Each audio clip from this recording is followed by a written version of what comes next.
Bonjour à tous. Voilà, on va tout doucement commencer parce qu'il y a pas mal de sujets à traiter. Donc la présentation se fera en français. Bien entendu, vous pourrez poser les questions par après en anglais si vous le souhaitez pour les personnes qui ont plus de facilité. La seule chose qu'on vous demande au niveau des questions, c'est de ne pas mettre des questions individuelles, donc d'essayer juste d'avoir des questions générales. Mais par contre, par après, vous pouvez toujours prendre contact avec l'Union syndicale et rencontrer Maître de Montigny. Donc c'est Maître de Montigny qui va vous présenter cette conférence aujourd'hui. Je voudrais aussi vous dire que la conférence est enregistrée.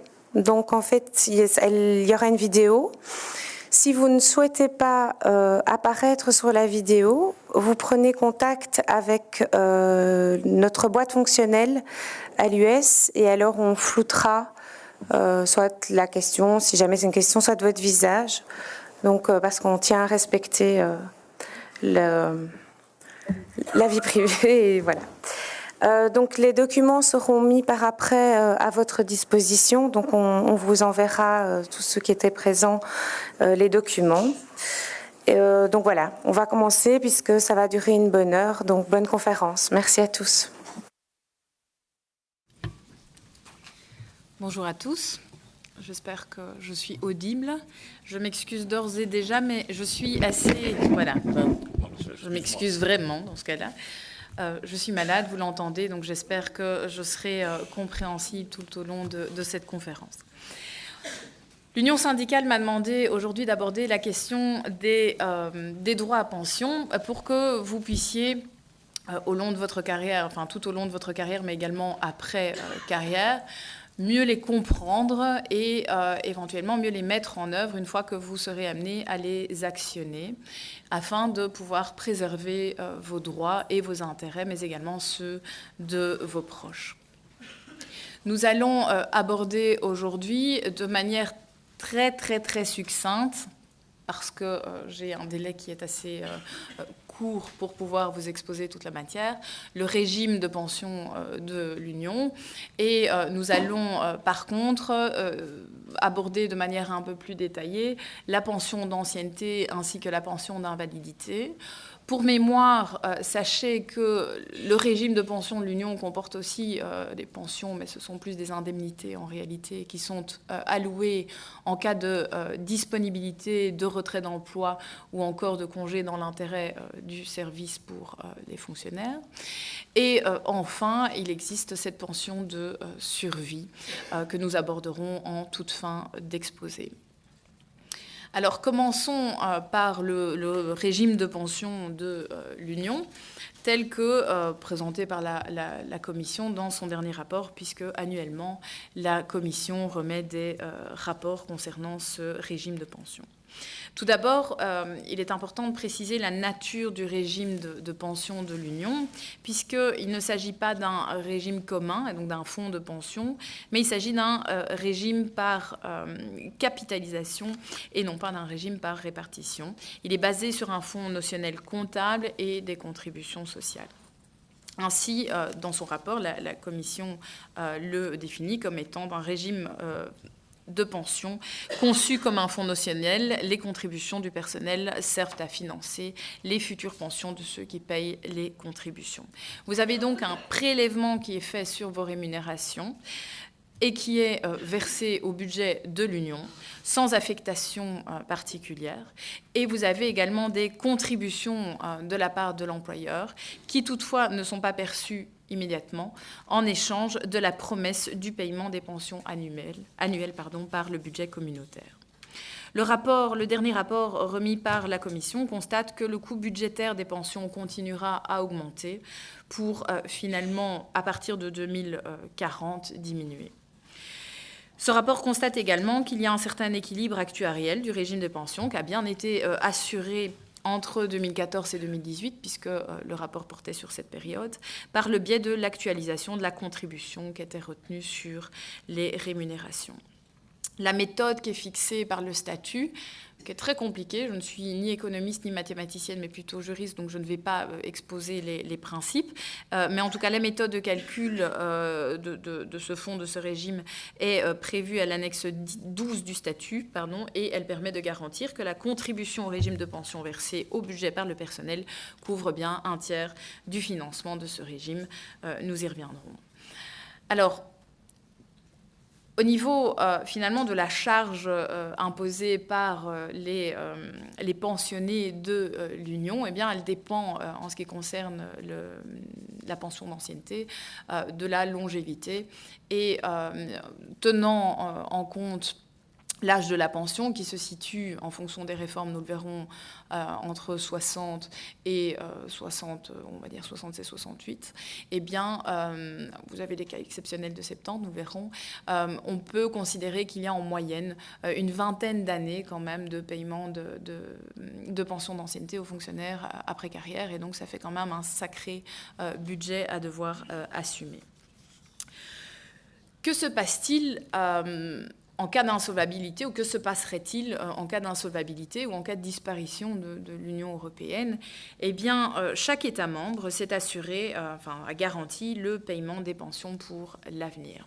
Donc, tout ce que vous avez déjà, ce à quoi vous avez déjà contribué, eh bien, pour lequel vous avez été prélevé, est assuré par les États membres pour l'avenir.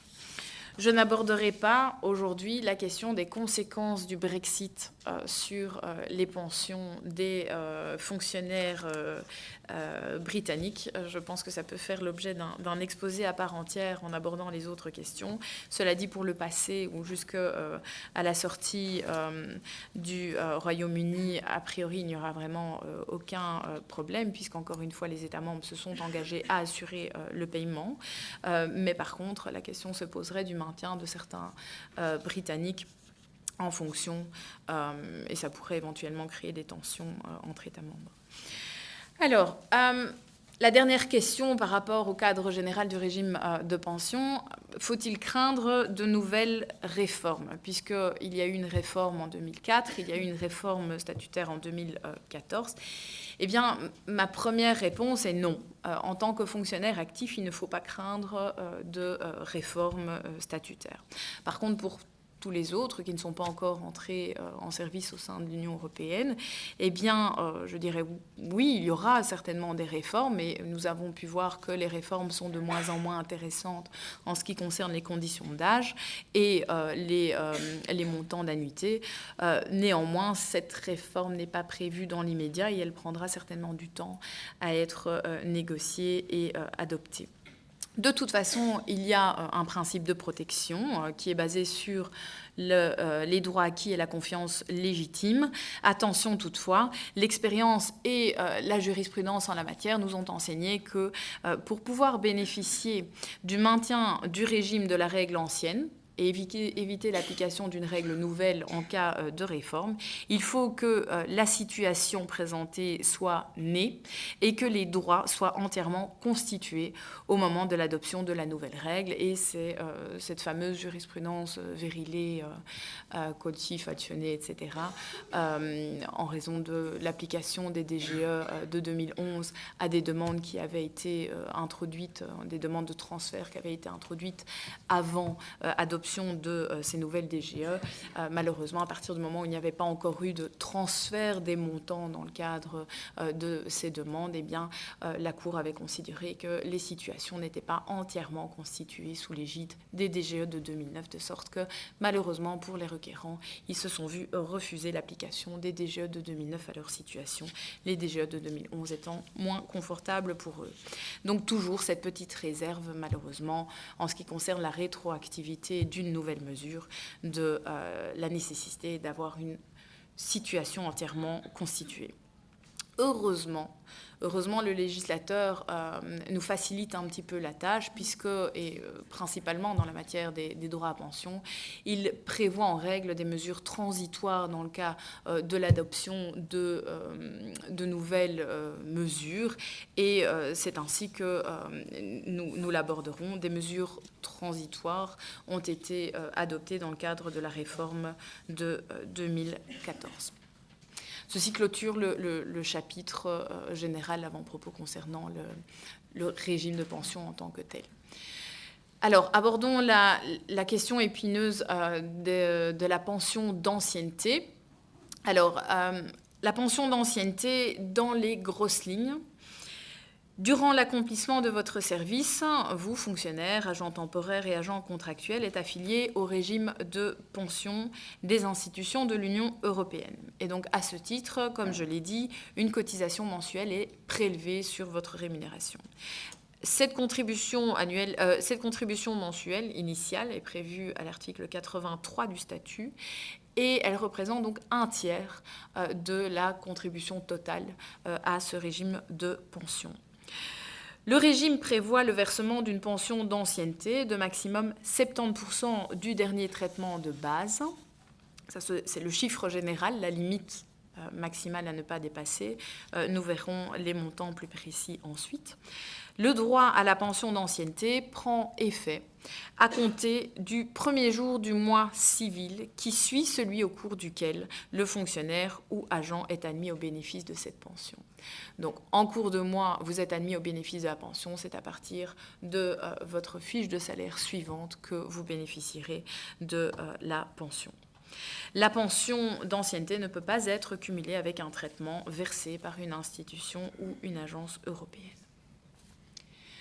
Abordons la question du transfert in.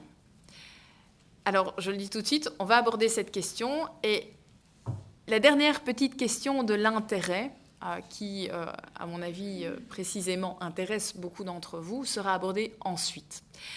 Alors, concernant ce transfert in, il faut savoir que tout transfert est une faculté qui est offerte au fonctionnaire ou à l'agent, donc vous n'êtes pas obligé de transférer vos droits lors de votre première entrée en service au sein de l'Union. Et donc, pour toute personne qui ne serait pas encore entrée en fonction et qui vous poserait la question, dites-lui bien de vérifier l'intérêt dont nous discuterons ensuite, parce qu'il ne s'agira plus de dire qu'on n'en avait pas conscience. Donc, il faut bien analyser l'intérêt de procéder à un transfert, que ce soit un transfert in ou un transfert out, et les modalités avant d'y procéder. Le transfert in est envisagé à l'article 11, paragraphe 2 de l'annexe 8 au statut. En matière de transfert, 2 articles importants, article 11 et article 12. Et donc l'article 11, paragraphe 2 de l'annexe 8, fixe les modalités, les conditions pour pouvoir procéder au transfert in. Donc le fonctionnaire qui a cessé ses activités auprès d'une administration ou d'une organisation nationale ou internationale, ou qui a cessé une activité salariée ou même non salariée, donc un indépendant par exemple, et qui est entré au service de l'Union a la faculté, donc toujours la faculté, de transférer ses droits à pension dans le régime de pension de l'Union. Ce transfert se fait par le versement d'un capital qui va être actualisé à la date de transfert effectif et qui représente les droits à pension acquis au titre de cette activité. Ce capital va être converti en annuité selon les DGE applicables. Attention, chaque institution a ses propres DGE. De manière générale, elles sont supposées, surtout dans cette matière, être identiques. Mais l'expérience du passé nous a montré que certaines institutions adoptaient des DGE plus rapidement que d'autres. Et malheureusement, la différence de traitement engendrée entre les agents du fait de ce petit retard n'a pas été non plus considérée comme étant motif d'inégalité de traitement illégal et susceptible de changer la situation des personnes concernées. Du capital est déduit la valeur de réactualisation entre la date de la demande et la date de transfert effectif. Je passe à la question de la manière dont le transfert est réalisé. Il s'agit de demandes moyennant, c'est tout un processus bien spécifique qui, en soi, pourrait également être expliqué au moins en une demi-heure, puisque ça fait l'objet de nombreuses procédures devant le tribunal. Mais je suis sûre que les services de l'institution vous tiendront bien évidemment informés de la procédure. Si vous vous adressez à eux, ils vous donneront la voie à suivre et les personnes à contacter pour ce faire. au besoin, je suis sûre que le syndicat vous assistera également. Alors, s'agissant de la question de l'intérêt, y a-t-il toujours un intérêt à transférer sa pension nationale vers le fonds de pension de l'Union? Je vais d'abord aborder la question de la retraite en tant que telle, et donc de ses principes, conditions, calculs, etc., avant d'aborder la question de l'intérêt au transfert. Alors, le départ à la retraite, eh bien, on va d'abord aborder la question des réformes, puisque je vous l'ai dit, la matière a été réformée à plusieurs reprises, et la dernière réforme est intervenue en 2013, applicable à partir de 2014. Et cette réforme a généré l'augmentation de l'âge de la retraite à 65 ans, de 65 à 66 ans, contre 63 avant 2004. Elle a réduit également le taux actuariel de pension, qui est passé de 1,9%, donc ce sont ces fameuses annuités, de 1,9% à 1,8% contre 2 avant 2004. Alors, je vais quand même préciser, parce que ça peut couler de source pour beaucoup d'entre vous, mais certains peuvent ne pas comprendre ce que je veux dire par 1,8, 1,9 annuité. Il faut savoir que chaque année prestée engendre déjà un petit quota de pension. Je vous l'ai dit tout à l'heure, la pension d'ancienneté est de maximum 70% du dernier traitement de base du fonctionnaire ou de l'agent. Et ce 70%, pourquoi 70% ? Parce qu'à l'époque, avant 2004, eh bien, une carrière complète était composée de 35 années, et donc 70% divisé par 35, chaque année de travail engendrait 2% de droit à pension en quelque sorte. Et donc, au fur et à mesure de ces réformes, et donc plus on augmente la durée de carrière en retardant l'âge de la retraite, eh bien, plus on diminue le montant de ces fameuses, la quotité à laquelle vous contribuez chaque année. On a prévu des gels de salaire, des pensions, des allocations. Bref, cette réforme de 2013-2014 vise majoritairement à réduire le coût des pensions, à réduire ce budget, mais cela n'impacte pas les fonctionnaires et agents qui étaient en poste avant et qui avaient déjà commencé à cotiser, puisque des mesures transitoires sont prévues avec des dates pivots. Donc, nous les verrons entrer en fonction avant, après 2004 ou 2014, âge du fonctionnaire concerné, etc. On a réduit la progression des carrières pour les AD et les AST avec un accès limité au plus haut grade, ce qui réduit également inévitablement le coût des pensions si on ne peut plus progresser juste avant la pension. On a créé une catégorie d'AST-SC, dont la grille salariale inférieure réduit également les rémunérations de 13 à 40%, et on a augmenté également le temps de travail. On a fait disparaître des coefficients correcteurs qui étaient applicables aux pensions. Toutefois, le droit à pension acquis avant son entrée en vigueur continue donc, comme je vous l'ai dit, à être affecté du coefficient correcteur fixé pour chaque État membre, puisque, encore une fois, même la question des coefficients correcteurs est concernée par le principe des droits acquis et de la sécurité juridique. Alors, concernant les mesures transitoire. Je vous ai épargné un slide, mais je vais quand même y revenir de manière un tout petit peu plus détaillée. Donc les mesures transitoires qui sont fixées...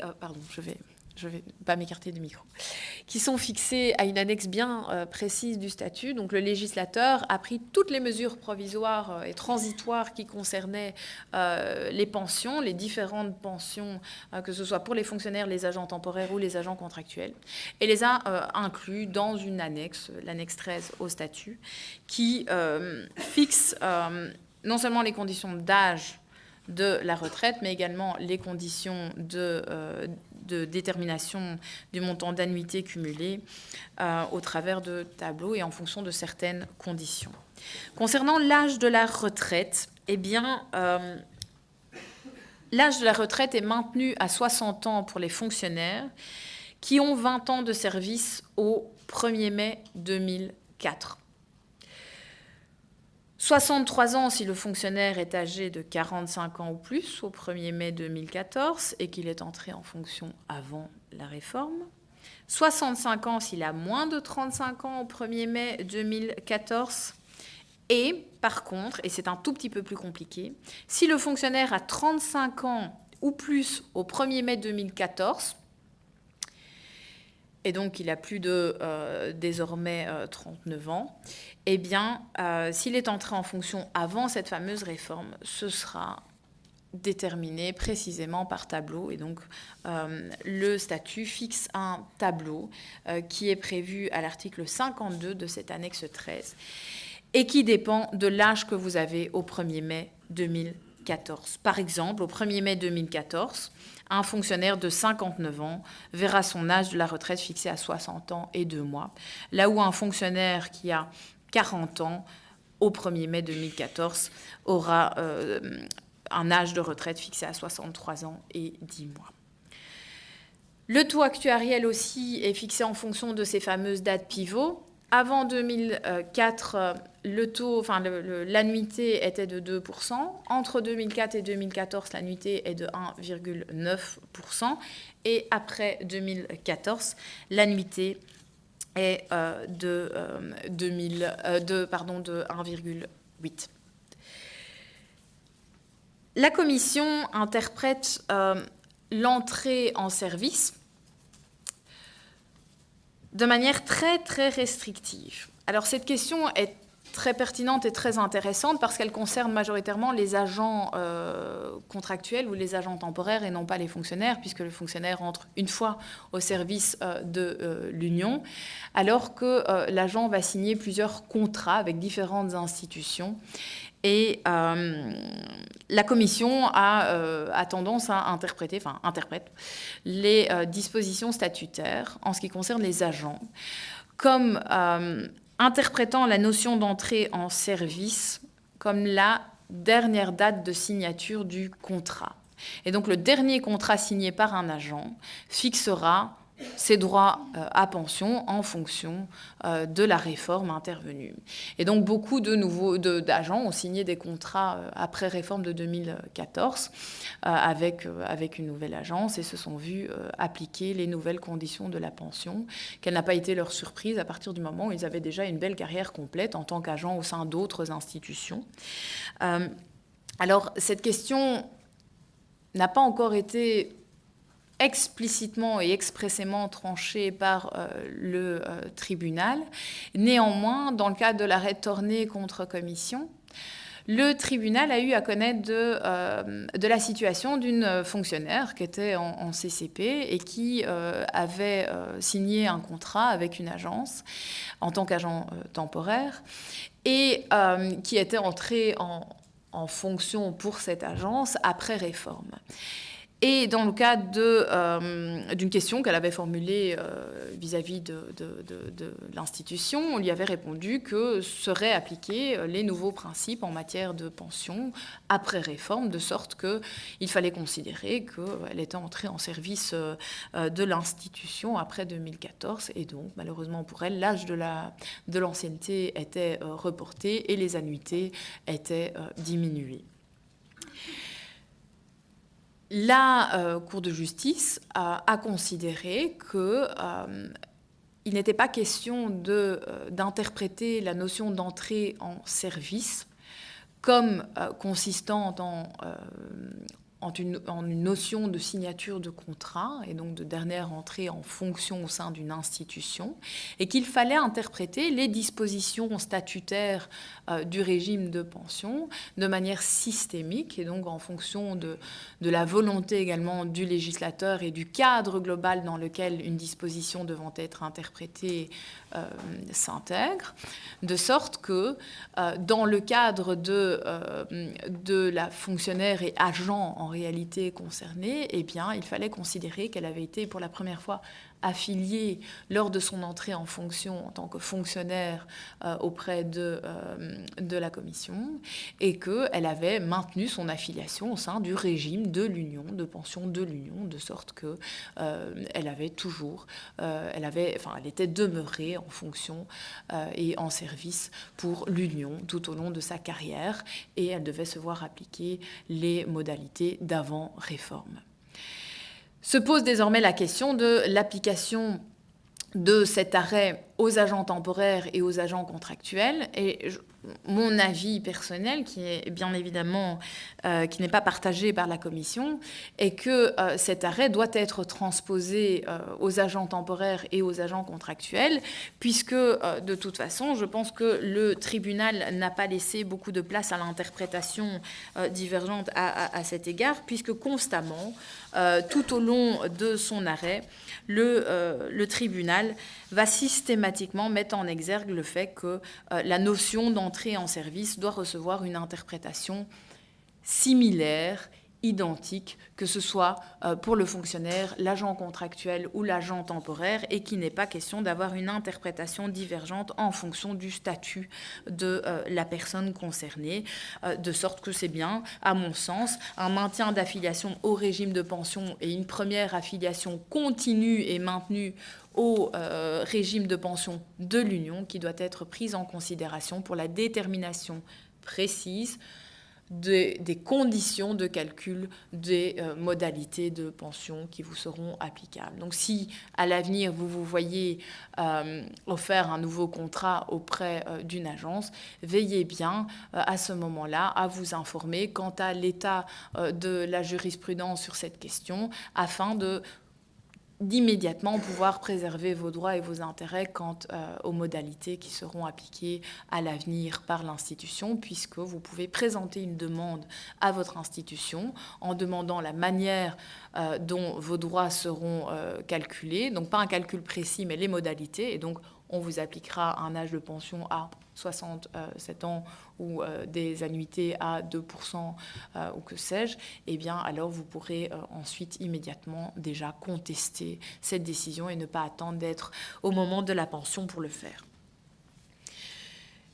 Qui est bénéficiaire de la pension d'ancienneté? Le fonctionnaire ayant atteint l'âge de la retraite, le fonctionnaire qui a au moins 10 années d'ancienneté au sein de l'Union, le fonctionnaire non réintégré au cours d'une période de disponibilité, le fonctionnaire dont l'emploi a été retiré dans l'intérêt du service, qui a travaillé au sein d'une ou plusieurs institutions de l'Union avec ou sans interruption pour le fonctionnaire. Si pas, donc si vous ne répondez pas à ces conditions pour pouvoir bénéficier d'une pension, il vous sera loisible de bénéficier alors du régime applicable en matière de transfert out ou d'allocation que nous aborderons ensuite.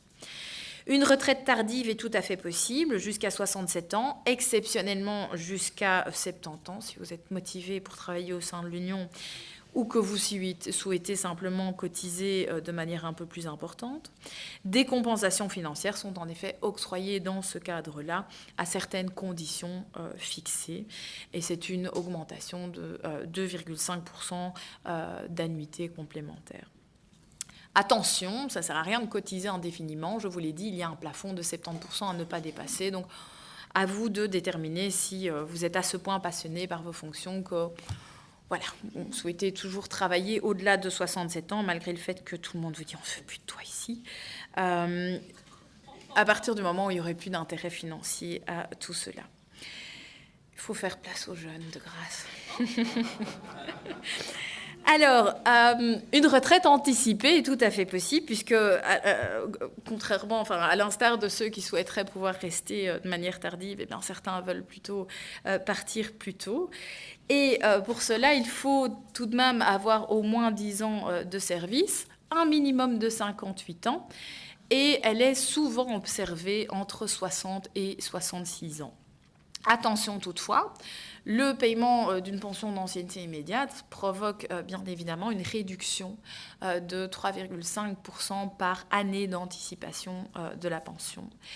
Par contre, cette réduction est réduite à 1,75% à partir de 60 ans.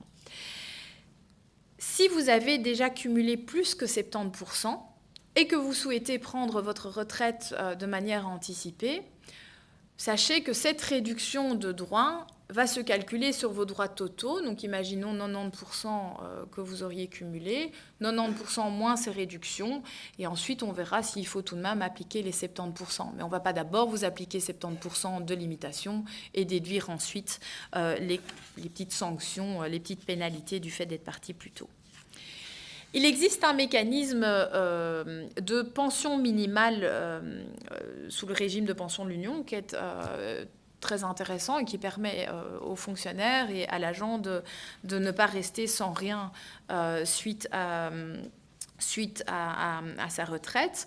Donc c'est le cas quand il a atteint l'âge de la retraite mais qui n'a pas cumulé suffisamment que pour avoir un montant qui dépasse le traitement d'un AST1 échelon 1. Donc c'est bien le grade d'un AST qui va être pris en considération, en ce compris pour les agents contractuels. À ne pas confondre avec le régime de pension d'invalidité qui, lui, par contre, dépend bien du statut et donc des grilles salariales des groupes de fonctions pour les agents contractuels. Dans le cas d'une pension minimale, donc je vous l'ai dit, on applique les grilles salariales de l'AST 1.1. Le montant de la cotisation à la pension d'ancienneté ne peut pas être inférieur à 4% du grade minimum par année de service. Donc je vous l'ai dit, on a ces fameuses annuités, 1,8, 1,9 ou 2. Mais dans tous les cas, en fonction de votre traitement de base, vous ne pouvez pas avoir cotisé de manière moindre aux 4% calculés sur la base de ce AST 1.1. Donc, il y a des garde-fous, il y a un minimum, donc c'est 4% minimum que vous pouvez cumuler chaque année. Mais ça, c'est encore une fois applicable aux salaires qui sont assez bas sur les grilles salariales. C'est le traitement de base afférent au dernier grade dans lequel le fonctionnaire a été classé au moins 1 an avant la retraite. C'est aussi pour ça que les promotions sont très fort suivies par les fonctionnaires 2 ans avant la retraite, ce que je comprends. Le calcul est fait au premier jour du mois de l'ouverture du droit, aucun coefficient correcteur comme je vous l'ai dit, et s'il y a une actualisation, elle profite également aux pensions. La période visée par la pension, c'est la pension, c'est toute la carrière au sein de l'Union européenne, toute institution confondue, ce qui plaide d'ailleurs en faveur d'une seule entrée en service dès la première affiliation au régime de pension. Et en réalité, vous allez pouvoir également inclure ou augmenter ce fameux quota d'annuité et de carrière en transférant vos droits à pension nationaux. Et donc, je reviens à cette fameuse question du transfert in et de l'intérêt qu'il y aurait ou non à transférer votre pension nationale vers le régime de pension de l'Union pour augmenter vos annuités et pour atteindre, dans la mesure du possible, la carrière complète et les 70% de votre dernier traitement de base. Il n'y a pas nécessairement un intérêt à procéder à un transfert. Pour les petits grades ou pour les pensions pour des carrières qui sont relativement courtes, la personne n'aura pas nécessairement cumulé suffisamment que pour dépasser le montant de la pension minimale à laquelle de toute façon il aura droit, puisque nous l'avons vu, il y a ce garde-fou, ce minimum qui est payé, le minimum vital payé aux pensionnés, qui est le traitement d'un AST1 grade 1, de sorte que si le cumul de votre pension à l'Union, et donc votre pension, votre traitement mensuel, votre pension mensuelle, est finalement inférieur à celui d'un AST 1.1 plus la pension nationale, non, c'est le contraire. C'est si la pension de l'Union plus la pension nationale je changerai pour mes slides. Si la pension de l'Union plus la pension nationale sont inférieures à l'AST 1.1, ben dans ce cas-là, vous n'aviez aucun intérêt à faire le transfert, puisque vous avez de toute façon droit à votre AST 1.1, et que dans ce cas-là, le capital que vous avez transféré ne va pas être pris en considération pour l'établissement de vos droits. Est-ce que c'est perdu pour autant? Non, je vous rassure. Ça n'est pas perdu. Vous avez l'opportunité au moment de votre pension, et donc pas maintenant. Ça ne sert à rien d'aller harceler l'institution pour récupérer vos droits à pension. Ils vous enverront à la gare. Si vous avez déjà transféré, le tribunal, dans l'arrêt Barroso-Truta qui a été prononcé dernièrement, le 18 septembre 2018, eh bien, le tribunal a considéré que malgré le fait que les requérants qui avaient présenté leur demande de voir annuler la décision de ne pas rembourser leur capital transféré soient irrecevables à agir à ce moment-là, il n'en demeurait pas moins qu'ils pouvaient présenter une demande au moment de leur pension, demande qui serait formulée sur la base d'un enrichissement sans cause de la part de l'Union.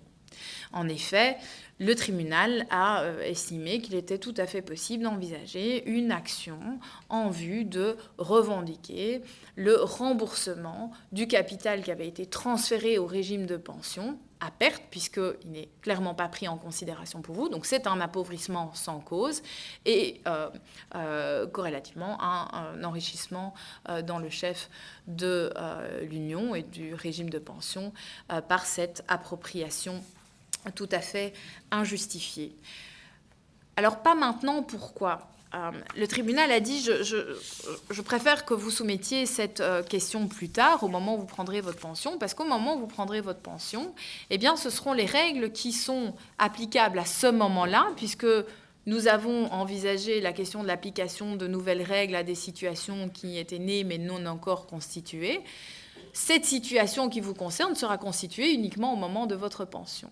Et donc ce sont les règles applicables à ce moment-là qui pourront déterminer si oui ou non, finalement, le transfert que vous aviez opéré à votre entrée en service au sein de l'Union était fait à perte ou non. Il se peut que les règles changent, qu'il y ait des réformes statutaires, il se peut que la pension minimale soit diminuée, il se peut que, pour une raison ou une autre, votre carrière opère un revirement, de sorte que vous ne seriez pas nécessairement pénalisé du fait de cette non prise en considération de ce transfert opéré.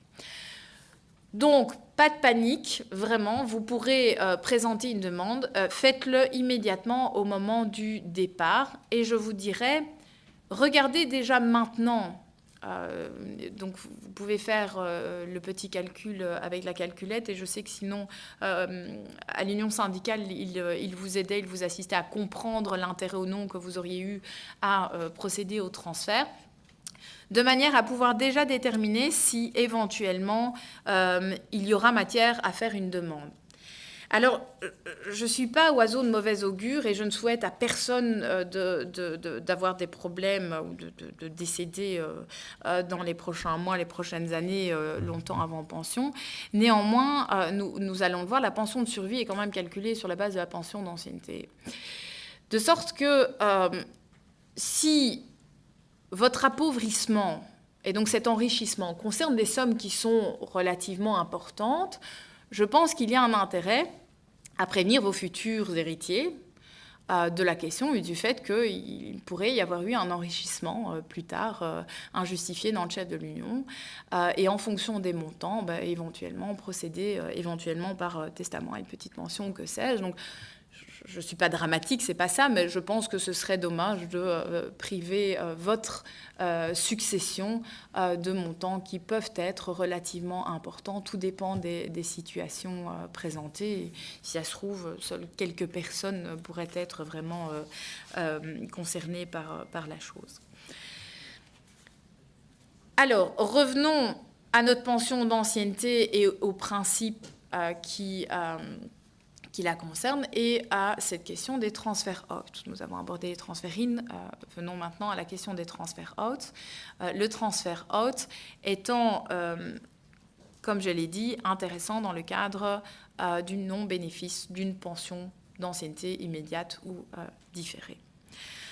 Donc le transfer out est une faculté qui est laissée au fonctionnaire ou à l'agent de transférer son fonds de pension nationale, son capital accumulé sous le régime de l'Union vers un régime de pension nationale. L'article 11, paragraphe 1 de l'annexe 8, énumère les conditions ou en tout cas prévoit le système applicable lorsque l'on procède à un transfert de fonds vers un fonds de pension national public. Donc le fonctionnaire qui cesse ses fonctions pour retravailler dans le secteur public ou le secteur privé, dans le cadre duquel il acquiert des droits à pension dans un régime qui a fait l'objet d'un accord conclu entre les organisations gestionnaires de ce régime et l'Union, peut transférer l'équivalent actuariel actualisé toujours à la date de transfert de ses droits. En cas de cessation définitive de fonction, et donc ce n'est ni le décès ni l'invalidité, il y a plusieurs hypothèses de travail. Le fonctionnaire qui cesse définitivement ses fonctions sans avoir atteint l'âge de la pension et qui ne peut bénéficier d'une pension d'ancienneté immédiate ou différée a droit au paiement d'une allocation de départ s'il a accompli moins d'une année de service et s'il n'y a pas procédé à un transfert in. Il devra toutefois procéder à un transfert out vers un fonds privé dans les autres cas. Donc s'il a plus qu'un an de service, il procédera au transfert out vers un fonds privé. C'est l'équivalent actuariel toujours qui est transféré. Et ce fonds privé doit être avalisé, encore une fois, par l'Union. Les conditions sont reprises dans le statut. Il y a une petite exception, c'est l'article 12, paragraphe 2 de l'annexe 8 au statut qui prévoit le paiement d'une allocation de départ pour le fonctionnaire qui cesse définitivement, et le mot définitif est important, ses fonctions sans avoir atteint l'âge de la retraite et qui a continué à cotiser à un fonds de pension national tout au long de son activité pour l'Union pour maintenir ou constituer ses droits. S'il n'a pas droit à cette pension d'ancienneté immédiate ou différée, dès lors que le législateur a juste voulu s'assurer que son fonctionnaire ou son agent allait bénéficier malgré tout de moyens de subsistance suffisants au moment où il atteindrait l'âge de la retraite, ce qui est fait du coup par le fonds de pension national, eh bien, il est autorisé à demander le paiement d'une allocation de départ. La question du pensionné national entrant en fonction au sein de l'Union, donc il est pensionné au niveau national, il entre au service de l'Union parce qu'il n'a pas atteint l'âge de la retraite pour l'Union, mais qui n'a malheureusement pas atteint les 10 années de service, et qui du coup n'a plus de fonds de pension nationale parce qu'il perçoit déjà, donc il n'a jamais maintenu ses droits, mais en même temps il n'avait aucun intérêt à transférer de manière out ses droits à la fin de ses prestations puisqu'il avait déjà le bénéfice d'une allocation nationale, n'est pas encore résolu. Un cas a été présenté et soumis au tribunal sur ce point. C'est assez rare, c'est le cas des pensions nationales qui sont augmentée du chef, notamment de services très compliqués, et je pense aux carabiniers italiens, parce que c'est le cas de figure qui se présente au tribunal, mais c'est quand vous cotisez finalement plus rapidement à la pension et que vous atteignez par exemple l'âge de la pension à 55 ans, 50 ans, au lieu de 65. Donc la question est encore en suspens, mais elle est intéressante. Nous abordons du coup la pension de l'invalidité, ça ira très très rapidement. La pension d'invalidité, nous en avons également déjà un peu discuté. 70% du traitement de base toujours, pension minimale sur la base du traitement de base et dépendant des grilles salariales de chacun, donc de l'agent temporaire et du fonctionnaire AST 1, 1 ou de l'agent contractuel, donc groupe de fonction 1, échelon 1. Il est possible de voir augmenter le minimum, donc la pension minimale à 120% du traitement minimal pour tout fonctionnaire ou agent concerné par une invalidité d'origine professionnelle, pour autant qu'il ait demandé la reconnaissance de l'origine professionnelle. Il n'y a plus de prélèvement pour la pension d'ancienneté dans le cadre d'une invalidité. Néanmoins, il y a toujours une contribution qui est faite au régime.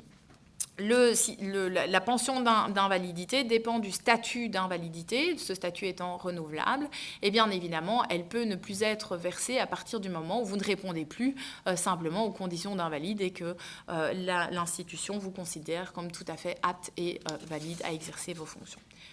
Je l'ai dit en introduction, retrait d'emploi, disponibilité et congé dans l'intérêt du service pour mémoire. Abordons finalement la dernière pension qu'est la pension de survie. Les bénéficiaires de la pension de survie sont le conjoint.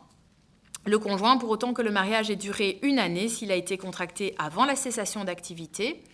Cette condition d'antériorité ne doit pas être analysée s'il y a des enfants communs du couple ou s'il y avait des enfants antérieurement au mariage auxquels le conjoint a subvenu durant le mariage.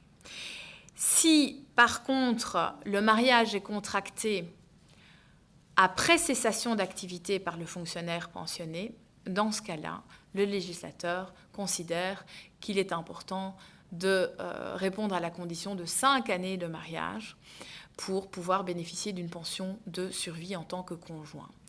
La disposition a été considérée comme tout à fait valable et non discriminatoire par le tribunal, mais c'est en pourvoi pour certains cas de figure très spécifiques, parce que le législateur a instauré cette différenciation, donc 1 an ou 5 ans en fonction de la date du mariage, pour éviter les fraudes telles que les mariages intéressés financièrement, et donc le mariage pour pouvoir percevoir la pension de survie au vu des montants qui sont financièrement intéressants pour le conjoint qui n'aurait pas d'autres moyens de subsistance.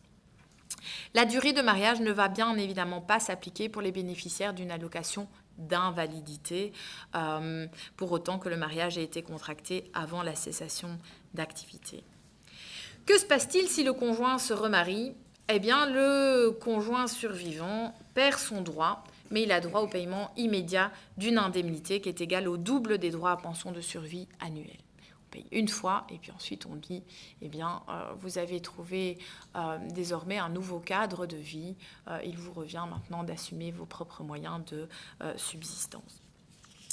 Les enfants, pour autant qu'ils soient reconnus comme étant à charge au moment du décès, jusqu'au maximum 26 ans s'ils sont scolarisés, et sans limite d'âge s'ils sont reconnus comme étant atteints d'une maladie grave, d'une infirmité qui les empêche de subvenir à leurs besoins au moment du décès du fonctionnaire.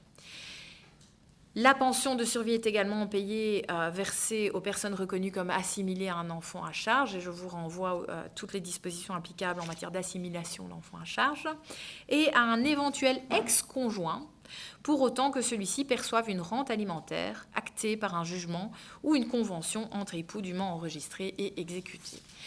Donc le fonctionnaire qui divorce ne sera jamais vraiment débarrassé de son ex-époux ou de son ex-épouse, puisqu'il devra lui assurer, même après décès, une pension de survie qui sera toutefois limitée, nous le verrons, au montant de la rente. Le partenaire non matrimonial, pour autant qu'il remplisse les conditions requises par le statut, est également bénéficiaire d'une pension de survie. Et je pense notamment au mariage homosexuel qui ne pourrait pas être accessible à tout le monde, de sorte que dans ce cas-là, eh bien, le législateur a prévu qu'au nom de l'égalité de traitement, il pouvait se voir assimilé au conjoint et percevoir une pension de survie. Quels sont les montants de cette pension de survie ? Bien, communément, on va payer 60% de la pension d'ancienneté, et donc de la pension d'ancienneté, attention de ne pas confondre avec le dernier traitement. Donc c'est 60% du pourcentage de pension d'ancienneté que le fonctionnaire aurait pu percevoir à la date de son décès. Il y a toujours un minimum prévu qui est évalué sur la base d'un AST 1, échelon 1, ou de 35% du dernier traitement de base. Donc on va toujours analyser est-ce que c'est la pension minimum, enfin le traitement de base minimum qui sera le plus bénéfique pour le bénéficiaire du droit, ou 35% du dernier traitement de base. Ce 35% en réalité concerne le décès d'un haut gradé qui décède très très jeune.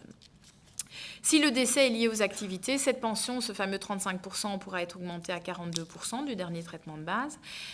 Il y a un maximum, c'est le montant de la pension perçue par le fonctionnaire retraité ou qui aurait dû être perçue par ce fonctionnaire. Et en matière de divorce, précisément, la pension de survie va être limitée pour l'ex-conjoint au montant de la rente alimentaire qui aura été actée par jugement ou par document notarié. S'il y a plusieurs ex ou plusieurs conjoints, plusieurs ex-conjoints, on va faire au prorata de la durée des mariages.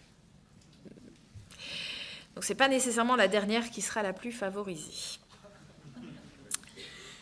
On a prévu également des règles protectrices de diminution des droits à pension s'il y a des différences d'âge énormes entre conjoints.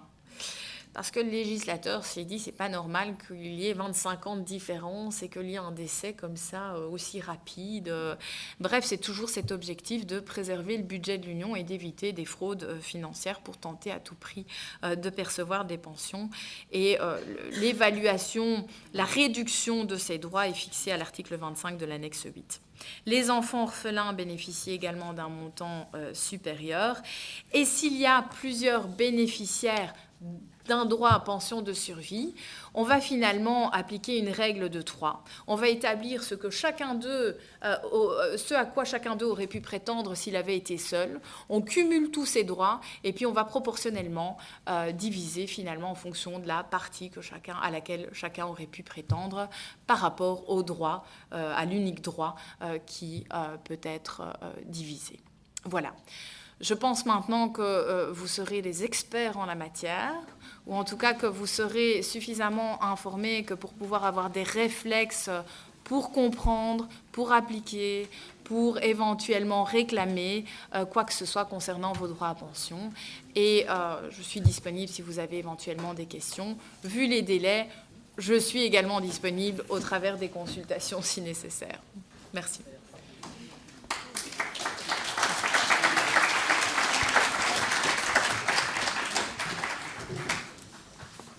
Donc, on va passer aux questions. Vous pouvez lever la main, comme ça mon collègue peut venir avec un micro. Merci.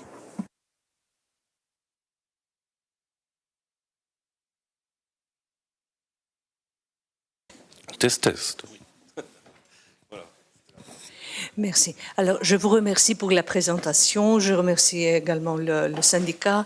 Et je voulais poser 2 questions très précises. Vous avez dit que les fonctionnaires ne devraient pas normalement craindre des réformes concernant leur statut et leurs droits acquis. Moi, je voudrais demander si, dans une réforme future, les collègues, les fonctionnaires, je parle toujours des fonctionnaires, qui n'ont pas acquis encore les 10 ans, auraient quelque chose à craindre. Soit ils n'ont pas encore acquis parce qu'ils sont jeunes et ils sont entrés récemment, soit ils sont des anciens pour une raison quiconque n'ont pas encore les 10 ans au moment de la réforme. Ça, c'est la première question. Et ma deuxième question concerne le transfert in et les conséquences de l'arrêt turc. Il y a eu un arrêt portant sur le prélèvement de 3,1%. Il y a eu tout un débat, un pourvoi, etc. Ce qui a été gagné par Madame Turc. Donc, ce qui veut dire qu'il y avait une mauvaise interprétation des DGE et que ce prélèvement n'était pas légitime.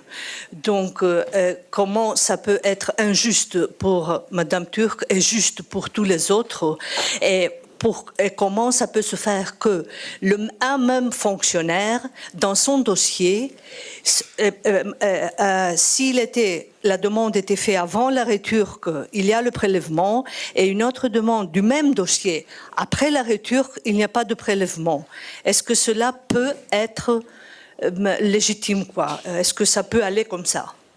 Et est-ce que le syndicat a l'intention de faire quelque chose là-dessus, c'est-à-dire demander à l'administration de penser à faire quelque chose pour les autres fonctionnaires qui ont été victimes de ce prélèvement? Merci beaucoup. Je vous remercie. Alors, je vais d'abord répondre à cette question, puisque vous venez de la poser. Alors, c'est très frustrant et je ne vais pas avoir une réponse qui va vraiment vous faire plaisir. Malheureusement, les délais et les procédures sont applicables de la même manière à tous. D'accord. Et j'ai déjà eu les mêmes questions posées ces derniers mois, et en tout cas depuis l'arrêt de Madame Twerk, et je connais très très bien son cas. Et malheureusement, on me dit, oui, mais bon, moi je ne savais pas, j'en avais aucune idée, moi, de cette illégalité du prélèvement. Et la réponse est, mais votre collègue non plus, c'était pas évident, et pourtant elle a introduit son recours au moment où elle avait l'occasion de se poser ne fût-ce que la question ou de faire vérifier ses droits. Et donc le problème, c'est qu'indépendamment du fond du dossier, indépendamment de la question concernée par cette matière, il se fait qu'il faut d'abord apprécier la recevabilité d'un recours, la recevabilité d'une demande. Et malheureusement, sur ce point, la jurisprudence est claire. Il ne saurait être question de rouvrir un droit de contestation par l'introduction d'une demande. Et donc, quand vous dites, mais est-ce que le syndicat a l'intention de tenter d'obtenir des demandes, etc., je pense que le syndicat a déjà écrit à ce sujet.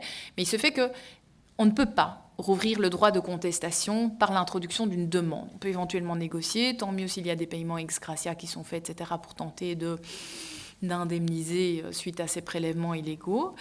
Néanmoins, le fonctionnaire qui n'a pas agi en temps utile est irrecevable à s'en plaindre. Et c'est malheureux, mais c'est comme ça. Et donc il n'est pas dans une situation identique à la requérante, Madame Turk, parce qu'il n'a pas introduit son recours dans les délais. Et donc ça, c'est très important. Avant de discuter d'une éventuelle inégalité de traitement ou d'une discrimination, il faut d'abord saisir en temps utile les institutions. Donc ça, c'est très important. Et par ailleurs, les effets d'un arrêt sont relatifs, de sorte que les conséquences de l'arrêt ne sont valables que pour l'avenir et pas aux situations qui ont déjà été réglées et pour lesquelles les prélèvements, etc., ont déjà été tranchés, réglés définitivement. Donc ça, c'est fini. C'est vraiment fini, malheureusement. Et donc, il faut faire le deuil de cette situation en raison de la relativité des arrêts, de sorte que la Commission ne peut pas être blâmée pour ne pas avoir appliqué rétroactivement un arrêt. Mais non, parce que, encore une fois, l'enrichissement sans cause, et là, dans le cadre de l'arrêt Barroso-Trouta, le tribunal a été déjà très clair, justement, pour éviter d'ouvrir des portes à toute question, parce que la commission disait, ah mais non, mais vous voyez, finalement, ils essayent d'obtenir de rentrer par la fenêtre là où on a claqué la porte. Mais ce n'était pas le cas, parce que l'administration a dit, non, ce n'est pas lié. Ce n'est vraiment pas lié. Ce n'est pas la question du calcul qui sera contestée, donc ce n'est pas la décision de calcul qui devra être contestée à ce moment-là, puisqu'ils n'auront pas d'intérêt à contester le calcul qui a été fait, mais par contre, il y aura un enrichissement du fait de l'application de cette décision. Finalement, ils se diront, ah mais oui, mais j'avais aucun intérêt au transfert à ce moment-là. D'ailleurs, il n'y a aucune possibilité avant fixation des droits, comme je l'ai dit, de pouvoir se plaindre déjà de ce fait, donc il n'y a aucun droit déjà d'introduire une demande pour l'enrichissement sans cause, de sorte qu'évidemment, il n'y a pas de lien entre le calcul et la demande d'enrichissement sans cause, la demande de remboursement pour enrichissement sans cause qui sera introduite ensuite de la pension. Au contraire de votre cas de figure, puisque dans votre cas de figure, il y avait une décision à contester. Et la requérante, sur la base de cette décision, a été s'informer de ses droits. Et sur la base de ça, elle a introduit un arrêt en annulation et elle a pu obtenir le bénéfice de ses droits et le remboursement. Le problème, c'est que vous vous trouverez confronté à toute cette jurisprudence qui empêche le fonctionnaire qui aurait manqué un délai pour l'introduction d'un recours en annulation de présenter une demande de se voir rembourser sur la base d'un enrichissement sans cause. Après, l'arrêt Barroso-Trouta ouvre beaucoup de portes, mais néanmoins est toujours fonction du cas d'espèce à un moment déterminé. Mais votre situation, elle est déjà cristallisée, elle est déjà consolidée. L'administration ne peut pas demander à un fonctionnaire d'aller au tribunal pour qu'elle fasse son boulot. C'est-à-dire, le DG était clair. Si la valeur des droits acquis au moment de la demande est fournie par l'État membre, il ne faut pas prélever. Et pourquoi l'administration n'a pas appliqué je ne suis pas la... J'entends bien, madame, mais je ne suis pas la commission et vous pourrez éventuellement vous plaindre. Et ce n'est pas seulement cette question-là. Il n'y a pas que cette question qui a fait l'objet de malheureusement ce cas de figure et un ensemble de fonctionnaires qui ont loupé le coche. D'autres questions également, mais... Le législateur et le tribunal, la Cour de justice, considèrent que tout fonctionnaire, au même titre que l'administration, mais l'administration un peu plus que le fonctionnaire, est supposé connaître ses droits, les délais, etc., et se renseigner le cas échéant. Je n'exclus pas, en fonction du cas individuel, qu'il y ait une mesure ou un droit possible, mais je n'ai pas envie de donner des attentes illégitimes. Voilà. La première question concernant la réforme et les 10 années, je ne peux pas me placer dans le chef du futur législateur et apprécier ce qui va être changé. Mais a priori, ces 10 années ne seront pas modifiées. C'est pour pouvoir permettre... C'est discuté avec les États membres aussi. Je veux dire, c'est une question politique qui est discutée, de sorte que je pense qu'on est en train de parler, de parler de quelque chose de très, très, très hypothétique. Mais à mon sens, en fonction de la réforme qui interviendra, il sera toujours possible d'envisager une contestation d'une réduction de cette période de 10 années pour les fonctionnaires qui étaient occupés avant. Mais je l'ai dit, le législateur en général prévoit des mesures transitoires, comme il l'a fait par le passé, pour protéger précisément ceux entrés en fonction avant réforme. Bonjour. Bonjour. Donc, je viens pour 2 petites questions assez brèves. Donc, la première, est-ce qu'on peut payer pour racheter les années, comme dans le régime belge? Parce que j'ai entendu dire qu'on pouvait moyennant somme d'argent, racheter des années de pension. Non, on ne paye pas à l'Union. On paye rien à l'Union. Non, on fait un transfert. Il n'y a que le système de transfert qui fonctionne. Donc c'est une fausse info. Et puis la deuxième question, c'est les années de rachat constituent-elles chacune aujourd'hui 1,8%? À savoir qu'aujourd'hui, à partir de 2014, il faut constituer 38,9 années pour avoir une pension complète. Non, vous verrez sur les... Mais ça, vous devriez faire le calcul, les outils de la petite calculette, la commission. Moi, j'y ai pas accès, malheureusement, en tant qu'externe, mais sont très bien faits. Et vous avez l'application d'annuités différentes en fonction des périodes. On va scinder. D'accord, mais à partir du moment où on commence sa carrière après 2014, on doit effectivement constituer 38,9 années pour avoir une pension complète pour les 70%. Quand vous commencez après 2014. Exact. Oui. D'accord. Et donc les années qu'on fait racheter si on est en régime belge. Non, mais vous faites transférer après. Donc vous avez oui, mais si on a le régime belge, on a travaillé 15 ans dans le privé par exemple. Oui, mais c'est transformé en annuité en fonction des règles applicables au moment où vous transférez. Et donc si vous entrez en fonction après 2014, ce sont ces nouvelles règles. D'accord. Et donc 1,8. Ok, donc il faut 39 ans à l'ordre. Okay. Mais c'est 1,8 d'annuité européenne, mais c'est transformé, et c'est en fonction de la valeur. C'est très compliqué, je vous ai dit, je rentre pas dans les détails économiques. Si vous faites 70 divisé par 1,8, vous obtenez 38,9 ans. Donc oui, ça c'est pour les années. C'est pour avoir la considérer pension une pension complète, donc le nombre d'années au service de l'Union que vous devez rencontrer. Mais le transfert, c'est pas parce que vous avez travaillé 15 ans au régime de oui, qu'on aura 15 ans, ça je sais bien. Oui. Et donc si on n'atteint pas les 70%, on peut travailler de 66 à 67 ans, une année pour constituer 2,5%. C'est ça que vous avez expliqué. En fonction des règles que j'ai expliquées concernant les retraites, les on peut prolonger d'un an. On peut prolonger d'un an si on n'a pas atteint les 70%, quoi. Certaines conditions. Ok. C'était une double question très large. Voilà. Un grand merci. De rien. Oui, bonjour. Ça concerne la pension de survie. Si le conjoint est salarié ou retraité, est-ce qu'il a toujours, donc il a des moyens de subsistance, est-ce qu'il a toujours droit à 60% de la pension d'ancienneté sans réduction? Non, il n'y a pas de réduction. Ça, c'est un système national. Enfin, vous avez le réflexe des pensions nationales où je sais qu'il y a effectivement une discussion. Enfin, Beaucoup renoncent Ok. à la pension de survie parce qu'ils gagnent trop au niveau national et de leur salaire. Et donc, en tout cas en Belgique, c'est le cas. C'est qu'on n'a pas souvent un intérêt à prendre la pension de survie nationale si on preste encore. Mais au niveau européen, on n'applique pas le cumul ou le voilà. décumul. Donc, il ne faut pas penser à un cumul qui n'est Il ne faut pas pas rentrer en dans dehors. des calculs pour décider s'il vaut mieux Ok. travailler ou pas travailler. Ok, merci. Bonjour. Vous avez expliqué comment l'arrêt Barroso-Truta peut donner lieu à un droit de remboursement des transferts parce que ça n'a pas d'effet, parce qu'on n'a pas Tout à travaillé fait. assez longtemps. Est-ce que la même logique s'applique si quelqu'un a travaillé tellement longtemps pour les institutions qu'il aurait eu les 70% même sans les transferts? Alors, c'était finalement également une question intéressante que j'ai eue à une autre conférence, mais qui portait exclusivement sur cet arrêt, pour laquelle on a abordé la question pendant au moins 1 heure. Et je suis sûre que certains vont tenter d'invoquer l'enrichissement sans cause.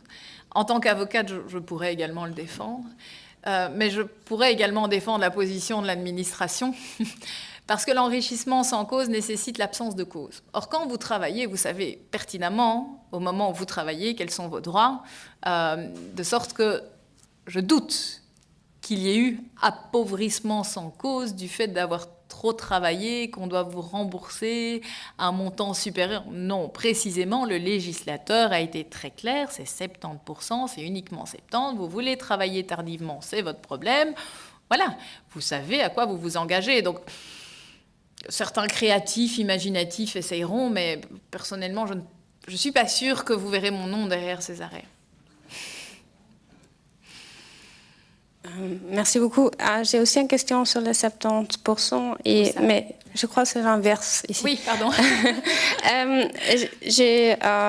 Car je dois travailler jusqu'à 65 ans, je vais avoir normalement plus que 70%.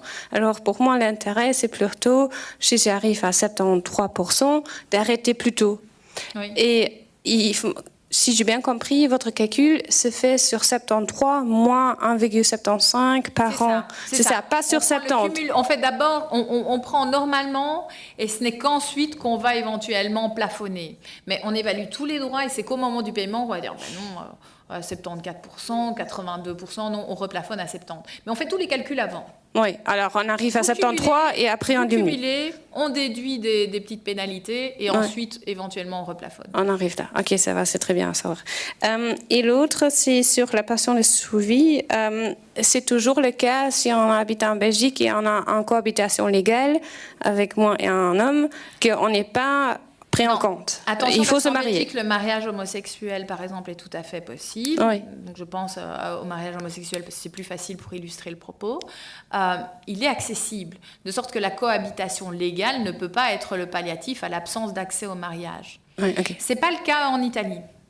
En Ok. Italie, il n'y a pas d'accès au mariage, par exemple. Oui, c'est en Allemagne l'union non plus. civile. Oui. Et donc là, effectivement, pour moi, on doit pouvoir reconnaître l'union matrimoniale. Mais c'est toujours. Enfin, Oui, ok, ça va. Alors, l'assimilation à l'union c'est pas pris en compte. Ok, merci. Et la dernière question, c'est pour le transfert in. J'ai déjà fait, mais ça m'intéresse quand même.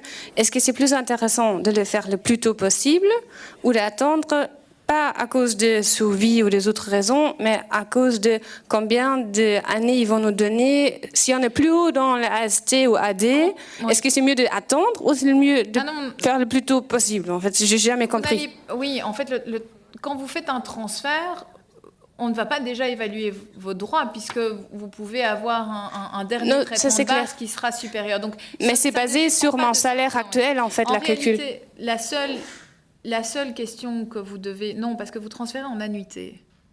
Oui, Vous mais transférez quand en je fais, si j'ai le somme X dans l'année 2018, Oui, mais- je suis dans un certain cadre, à AST 4 ou 5 D'accord, ou 6. d'accord. Et là, ça s'est basé, le calcul se fait avec cet oui. montant-là. Alors, pour moi, c'était jamais clair si c'est intéressant d'attendre, d'être plus tard ou plus tôt, en fait, dans le système. En général, on le fait le plus tôt possible. Ok, D'accord. ça va. Mais souvent, c'est parce qu'on n'est pas très très bien informé ou qu'on ne connaît pas suffisamment nos droits qu'on attend, d'accord ? Mais, et puis, en réalité également, il faut prendre en considération, et c'est ça qui est le principal critère, c'est le transfert effectif. Parce que c'est la date du transfert effectif qui va cristalliser vos droits également. Donc, prendre une décision, oui, mais c'est surtout terminer le processus et voir finalement combien sera versé. Bonjour. Oui. Donc, j'ai 3 questions. La première, vous avez dit d'abord, tout en situation confondue participe à ce régime de pension, donc aussi les agences de l'Union européenne? Oui. OK. Deuxième question, quand on est au chômage, toujours de l'Union européenne, est-ce qu'on cotise? On cotise de la même façon, donc 1,8%. Excellente question.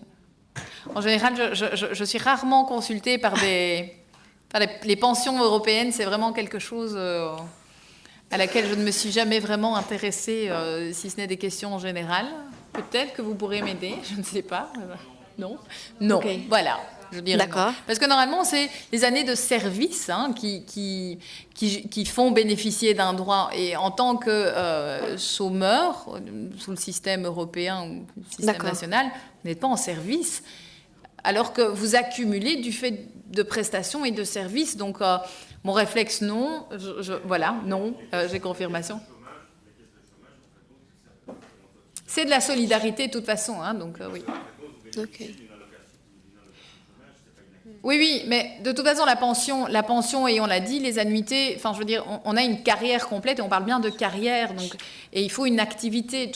Tout le long de mon exposé, je vous ai indiqué à chaque fois des termes tels que carrière, prestation, service, entrée en fonction.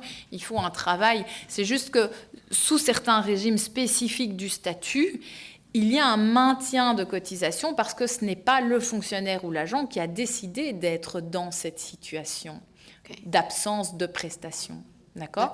Mais c'est aussi limité. Hein. Il y a des garde-fous également, et concernant la disponibilité, la mise à la retraite, etc. Tout ça, c'est limité. C'est une annexe bien particulière, je l'ai invoquée, mais il y a toujours une idée de service pour l'Union, oui. Okay. Et si j'ai bien compris, le calcul est effectué uniquement sur le montant du salaire final. Donc, traitement de base. Dernier traitement de base, pour autant que sur la dernière année. Donc, si j'ai eu d'autres niveaux pendant ma carrière, ça ne contribue non. pas. OK.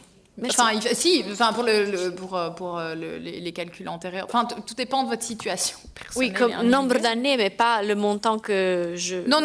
Donc, il y a un pourcentage, et le pourcentage, c'est sur la base du dernier traitement de base. Merci. Pour les transférer, Oui. Bonjour. Oui. Une question sur les années d'auxiliaire qu'on a fait, est-ce qu'elles peuvent être prises en compte pour la pension ou pas? Il y a la jurisprudence sur la reconnaissance. Les années d'auxiliaire. Et si on prend une pension anticipée à 58 ou 59 ans, elle est inférieure à la pension minimale, AST 1. Oui. On a droit à laquelle? Non, vous avez de toute façon droit à la pension minimale. Même si on part à une pension anticipée à 58 ou 59 ans.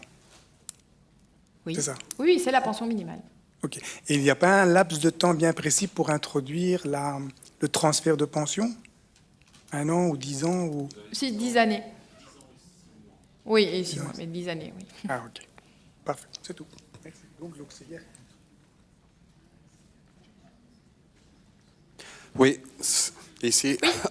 Merci pour votre exposé. J'ai une question sur la pension de survie. Si j'ai bien compris, vous avez dit que l'ex-partenaire a droit seulement maximum au montant de la rente alimentaire, même si les législations nationales sont différentes. Il y a une différence, et je rencontre de plus en plus souvent des questions qui malheureusement sont liées au fait que au niveau national et au niveau des juridictions nationales qui actent les divorces, etc., il y a encore une méconnaissance totale des règles applicables au régime de l'Union. Mais c'est le bénéfice de droits vis-à-vis de votre employeur, d'accord ? Ça n'a rien à voir avec vos droits nationaux et à l'application d'un droit spécifique. Oui. D'accord ? C'est juste que le système de l'Union a prévu que votre ex-conjoint y a droit pour un punt. Maintenant, si au niveau national, il y a un montant supérieur, si les juridictions considèrent que la pension peut être supérieure, oui, mais néanmoins, ce n'est pas l'Union qui va payer plus. L'Union est débitrice d'un droit limité à la rente alimentaire, Oui. mais la succession, le Oui, national ou je ne sais quoi pourrait éventuellement avoir plus, mais ça dépend. C'est une situation interne, ça n'a rien à voir avec l'Union. Oui, mais je parle de la pension, je ne parle pas d'autre chose. La pension de survie sera payée ce sera ce montant-là, seulement c'est sous les l'Union qui s'y est montants. engagée, c'est une règle, Oui. ça ne dépend pas des Oui, des ok. Non, législations c'était nationales. pour avoir clarté sur ça. Et j'ai autre petite question. Vous avez dit que la pension est payée sur la base des derniers traitements. Il faut avoir au moins un an dans les grades. Les échelons, même s'ils sont 2 mois avant, ils sont pris en compte. Oui ou non? C'est le grade. Oui, mais c'est le dernier traitement, donc sur un an.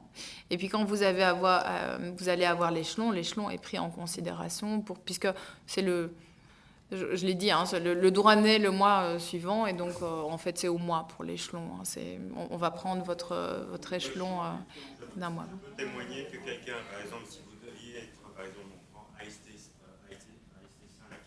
et qu'en fin de compte, en janvier 2020, vous devriez être AST 5.2, si au 31 12, vous êtes toujours en AST 5.1, ils vont vous octroyer le au 1er janvier. Le 1er janvier, même si vous parce qu'en fin de compte, vous prenez votre pension, disons, le 31 12, et en fin de compte, votre 1er janvier, vous devriez être AST 5.2. La commission vous payera la ST 5.2. Le calcul du salaire de base. Vous avez pas de la fiche de salaire, enfin de l'émission de la fiche de salaire. Merci. Mais ça c'est très, c'est très détaillé. Enfin, c'est vraiment, et donc ça au niveau de l'échelon, je vous avoue que je me fie à. Il y a Madame.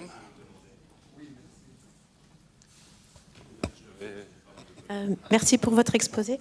Sur la question d'auxiliaire, donc vous dites que c'est pris en compte, mais assimilé. Donc l'entrée en service est la date d'arrivée. Attention, parce que là, je dirais à la limite que ce sont des questions très individuelles, hein, les auxiliaires, mais il faut quand même une notion de continuité. Hein, oui, sans continuité. En fait, j'étais nommée auxiliaire avant, parce qu'il n'y avait pas de budget pour être nommée fonctionnaire, 3 mois. Et j'avais posé la question au PMO. J'avais fait un transfert de droit IN de mon travail dans le privé de 4 ans. Et le PMO m'a fait une proposition, mais je ne l'ai pas acceptée. Donc ma question, est-ce qu'il faut avoir signé la proposition de transfert IN, la deuxième proposition de transfert en matière IN administrative, de toute façon, tant que vous ne signez rien, vous n'avez pas d'acte à contester. Hein, parce que j'ai dû demander dans CISPER, j'ai posé toutes les questions, mais ils m'ont dit il faut demander votre transfert IN. Mais dans votre cas de figure, je suggère qu'on en discute de manière très spécifique, parce que là, c'est vraiment très individuel. D'accord, mais je répondrai volontiers à votre question ensuite. Vous adressez des questions perso au syndicat peut-être, mais voilà. Oui. Oui, alors j'ai une question concernant le transfert out et le fonds privé sur lequel on peut transférer.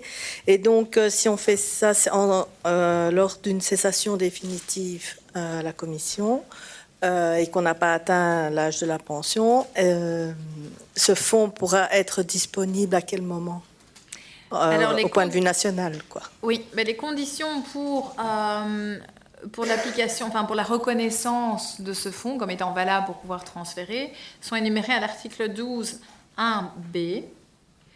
Et donc, on dit que le fonds de pension de votre choix doit garantir que l'intéressé ne pourra bénéficier d'un remboursement de capital, que l'intéressé percevra une rente mensuelle au plus tôt à partir de l'âge de 60 ans et au plus tard à partir de l'âge de 66 ans, que ces ayants droit bénéficieront des prestations de réversion et de survie et que le transfert vers une autre assurance ou un autre fonds ne sera autorisé qu'aux mêmes conditions que celles décrites juste avant. Donc la réponse est là, 60 ans plus tôt, 66 ans plus tard. Merci, j'ai encore une petite question. Oui, dans le cas où un fonctionnaire toucherait une indemnité d'invalidité avant sa pension, pendant X années, au moment de la pension, il doit toucher normalement 70% de son dernier salaire brut, mais vu que ce serait une pension d'invalidité... Oui, mais votre pension d'invalidité est calculée sur la base d'un traitement. C'est aussi un pourcentage d'un traitement, donc c'est ce traitement qui est pris en considération, c'est juste qu'on switch des règles d'invalidité vers les règles d'ancienneté. Donc ce n'est pas 70% de 70%. Non. Ok.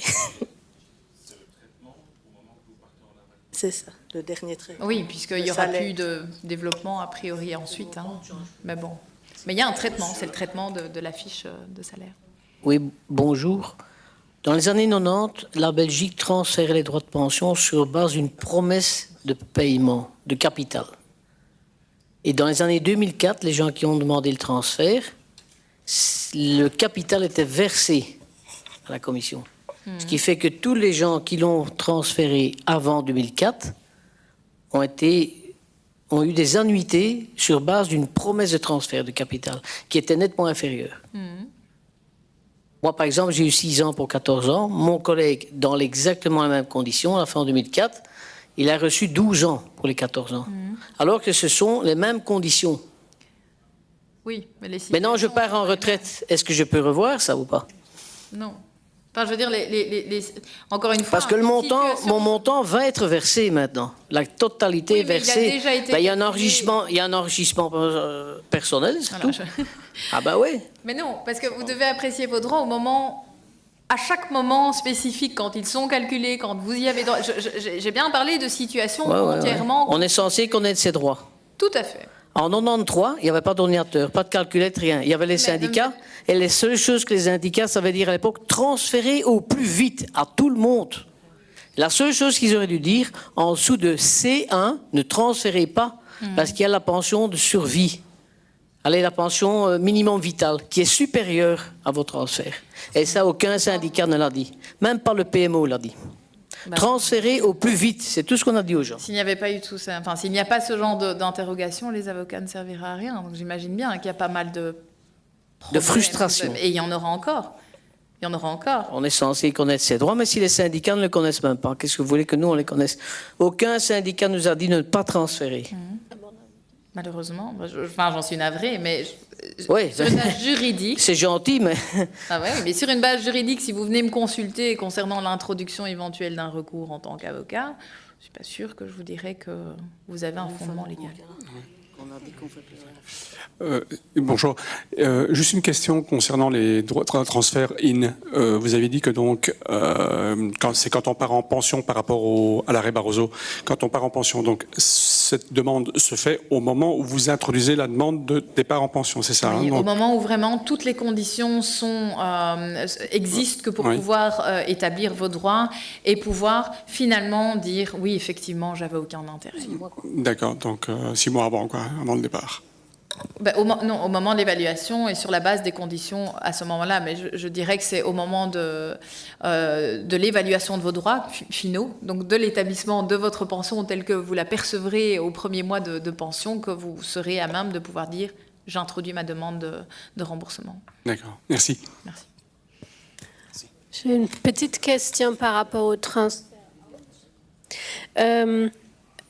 Si quelqu'un a travaillé au moins 10 ans pour la commission et puis quitte la commission pour travailler ailleurs, est-ce qu'on est obligé de faire un transfert out ou c'est volontaire?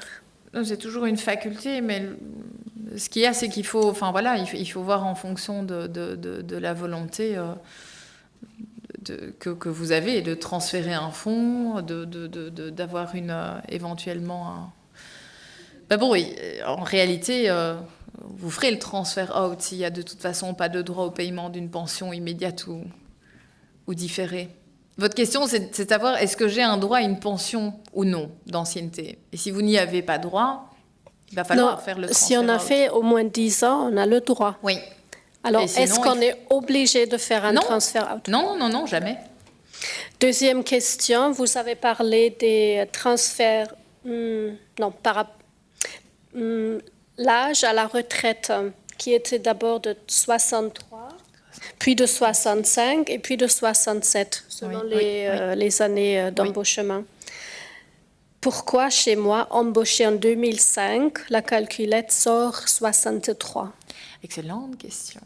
Parce que selon vous avez dit, ça devrait être 65, non? Il faudra, ça c'est vraiment de manière très spécifique, si vous imprimez vos résultats et que vous allez voir le syndicat, à mon avis, ils analyseront, et s'il y a encore un problème, posez peut-être la question aussi à la commission, ils répondent volontiers, ce ne sont pas des monstres, j'imagine. Oui, mais ils feront des efforts. Merci beaucoup pour vos explications. J'ai une question par rapport à ce dernier moment de calcul de l'intérêt. Donc, si j'ai bien compris, même si on a fait les transferts, les demandes, tout ça, au moment de passage à la retraite, on fait un dernier calcul et on peut éventuellement refuser, enfin repartir en arrière sur les transferts. Vous verrez très vite, si on vous applique la pension minimale, là, effectivement, vous saurez que vous pouvez... Ok, mais si on fait donc ce choix, on dit il n'y a pas d'intérêt, je vais revenir en arrière, ça va où? Ça retourne, c'est payant à nous ou ça retourne là où on avait... Ça ne s'est pas retourné. D'accord, donc c'est toujours une compensation financière de l'enrichissement. Donc on vous rend ce pourquoi vous êtes appauvri. D'accord. Et si vous me permettez une autre petite question, par rapport aux pensions de survie, la personne qui survit, mettons que ce soit un mineur ou quelqu'un qui n'est pas du tout au courant des conditions, c'est peut-être une question plus pour le syndicat, mais est-ce que la commission va aller le chercher, va identifier, tiens, il y a quelqu'un qui a un ayant droit, on va aller lui... Ou il faut nous préparer individuellement un dossier? Il faut vous préparer, c'est pour ça que je faisais ma petite mention sur ça également. Merci. Oui, bonjour. Oui, moi je voulais savoir, pour bénéficier des conditions d'application avant 2004, donc l'année en service est prise en compte, donc auxiliaire on a dit OK, donc est-ce que à ce moment-là c'est l'âge et les annuités qui sont pris en compte et le calcul de la pension? Est-ce qu'il faut introduire la demande de transfert? Enfin, je veux dire, ma première question est de savoir si on peut bénéficier encore des conditions avant 2004 en faisant une demande maintenant. Alors, d'autre part, je voulais aussi savoir le transfert. Est-ce que c'est la date de la demande de transfert IN qui est prise en considération pour l'application des règles? Et j'ai une toute dernière question aussi de savoir quelle est la différence. Enfin oui, il y a le transfert des droits et est-ce qu'il y a aussi le rachat des droits? C'est la même chose, rachat ou transfert. Enfin, vous parlez de rachat, mais moi je parle oui, de en transfert, fait, je voulais savoir ça parce que je ne sais pas si c'est deux choses distinctes ou si c'est la même chose. Ok. Merci. Alors, en réalité, je pense que votre première question et votre deuxième question sont liées. Parce que au niveau du statut, on détermine vos droits de plusieurs manières. Mais toujours sur la base d'une situation constituée, d'accord? Et au moment où vous avez une situation constituée, on va regarder le statut et on va voir ce que dit le législateur. Et quand vous me dites « j'ai mon entrée en fonction avant 2004 », mais tout le régime transitoire s'appliquera, peu importe que vous fassiez votre transfert avant-après, s'il ne change pas dans l'intervalle, ces règles s'appliqueront. Mais même s'il change après, à partir du moment où vous êtes entré en fonction avant, vu les principes de protection des droits acquis, etc., vous pouvez être certaine qu'a priori, il y aura toujours ces mesures transitoires qui s'appliqueront toujours à votre situation et que vous aurez toujours le même type de conditions. Donc, ce n'est pas la date du transfert en tant que telle qui jouera dans votre cas de figure, mais votre date d'entrée en fonction pour pouvoir bénéficier des anciennes règles ou en tout cas de vos droits acquis par rapport au passé. Néanmoins, au niveau de la détermination des annuités calculées en fonction des transferts quand ils sont opérés, etc., là, oui, vous pourriez être impacté du moment où vous faites des calculs et les transferts. Et puis bon, il y a aussi le principe simplement de fluctuation du Fonds national, hein, parce que le régime de pension de l'Union est fait de manière à vous être profitable, mais les fonds de pension ne sont pas des fonds de pension comme le régime de pension de l'Union, de sorte que il y a tellement d'aléas aussi concernant le calcul final de vos droits au niveau national, je parle bien, qui seraient transférés, que c'est un peu en fonction du cas d'espèce. Mais là, vous devez bien, donc encore une fois, tenir compte de deux situations, enfin de deux critères. Un, quand suis-je entré en fonction et à quel moment je demande quoi ? Et est-ce que ma situation à ce moment-là est cristallisée au point de me voir appliquer toujours les anciennes règles ou des nouvelles règles éventuellement ? Les anciennes règles ne s'appliquent pas à une nouvelle demande. Non, je suis d'accord, je parle du régime transitoire qui...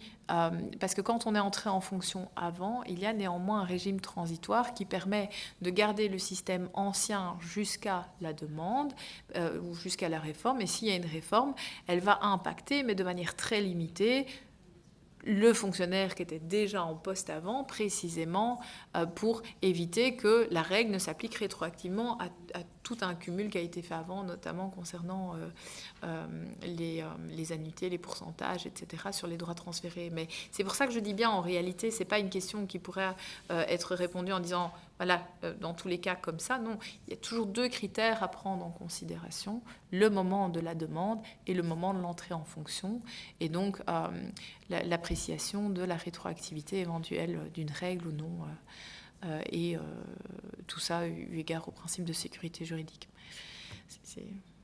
Mais votre question est vraiment très vague, et il faudrait préciser ce sur quoi porterait le droit, à quel moment, etc. Mais alors on est dans une demande très précise et individuelle que dont vous pouvez me faire part après éventuellement. Oui. Bonjour. Si j'ai bien compris, le pourcentage de 70% s'applique à ceux qui ont la chance d'avoir une carrière complète à la Commission européenne.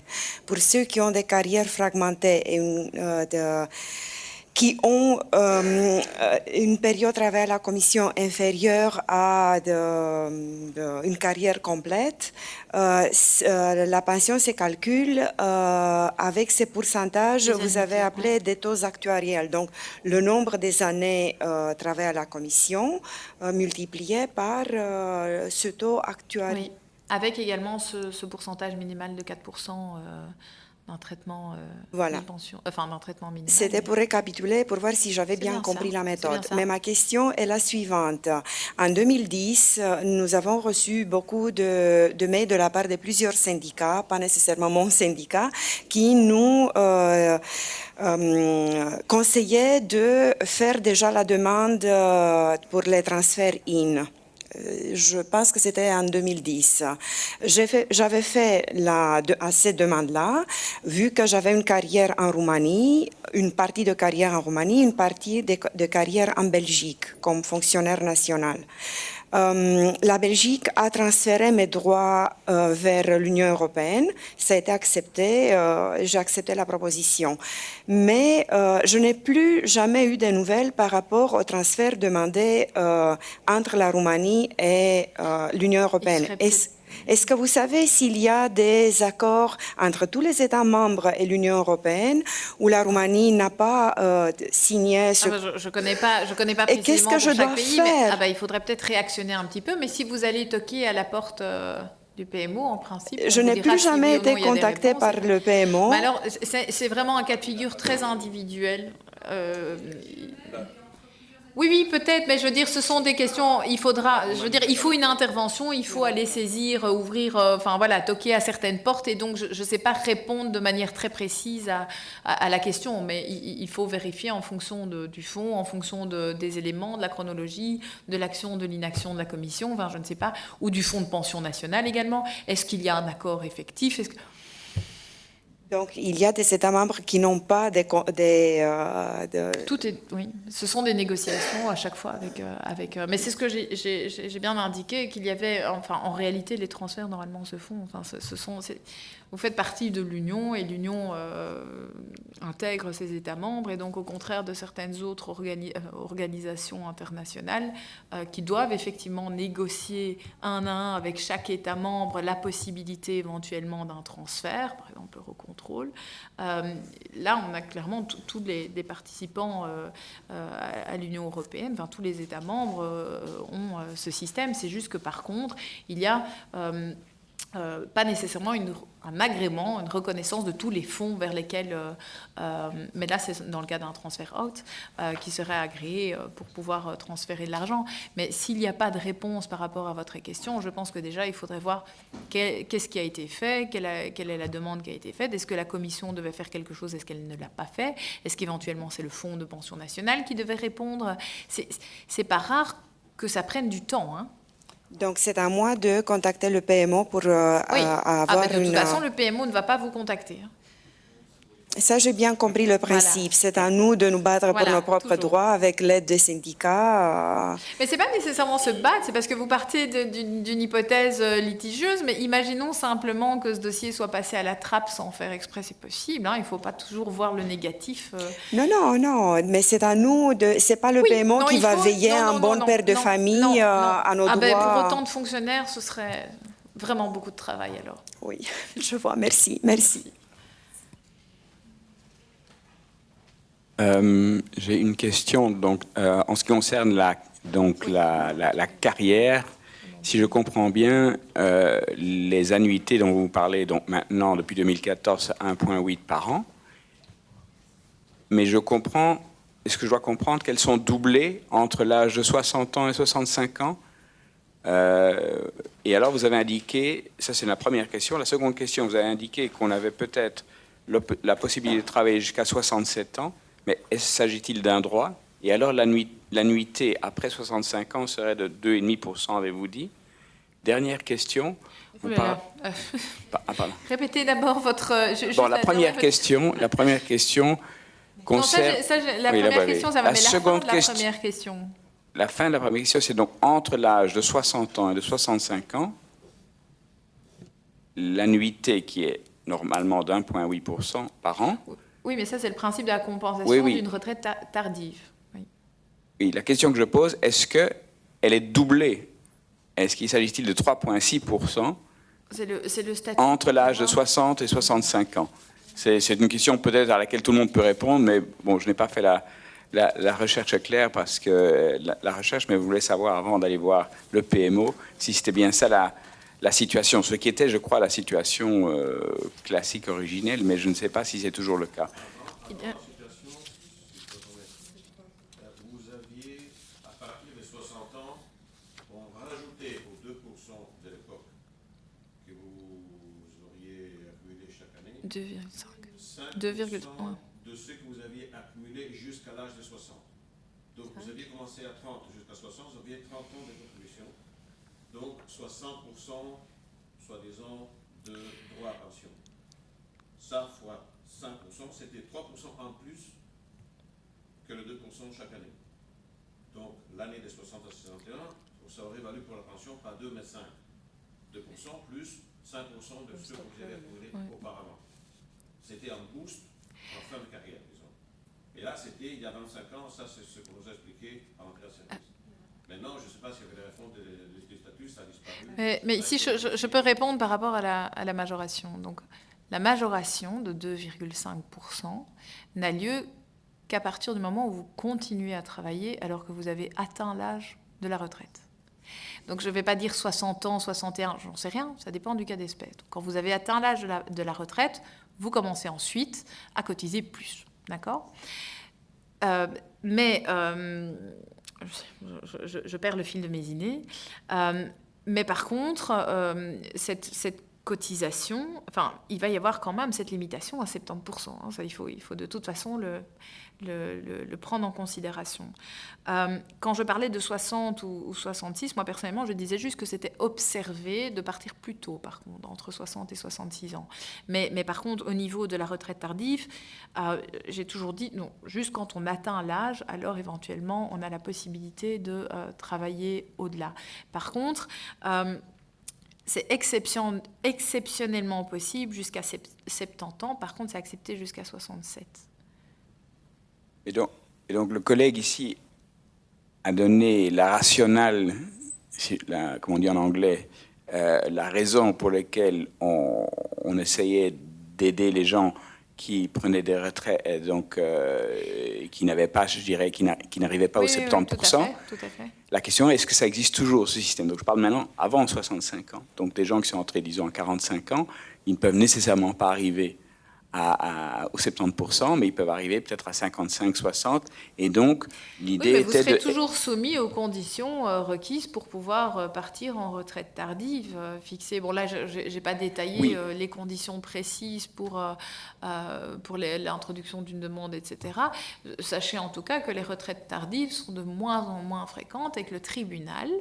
je me souviens encore de 2 plaidoiries lors desquelles on a un peu rigolé, mais bon, où les juges disaient, mais pourquoi ces fonctionnaires n'arrêtent pas de vouloir travailler plus tard?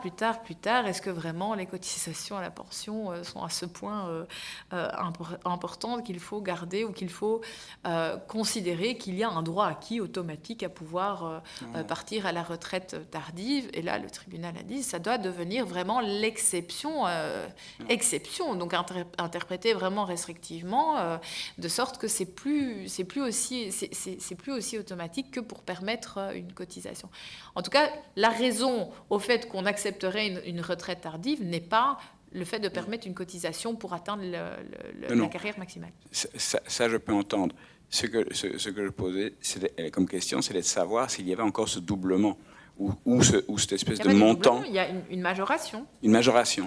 Mais c'est ce que je disais. Oui, mais la majoration entre 60 et 65 ans. Non, c'est une majoration à partir du moment où vous avez atteint l'âge de la retraite. Oui, mais d'accord. Mais donc, disons que j'ai l'âge de retraite, moi c'est 60 ans. Eh ben, de 60 à 65 ans, il y a une majoration. Oui. Et ce n'est pas nécessairement jusqu'à 65 ans, c'est aussi longtemps que vous travaillez. Oh, d'accord. Mais je veux dire, mais il y a une majoration, c'est ça. D'accord. Oui. Non, c'est 2,5 en plus de votre annuité. C'est 2,5 au lieu de 2. Oui. D'accord. Non, 2,5 au lieu de 2, en plus de 2, un 9 ou un 8 en fonction des moments de la réforme à l'époque. Mais ce que je veux dire, c'est que maintenant, clairement, c'est 2,5 en plus de votre annuité. En plus de l'annuité? Oui. Ah bon, d'accord. Non, mais alors c'est un gros boost, effectivement, oui. comme le suggère le collègue. Très bien.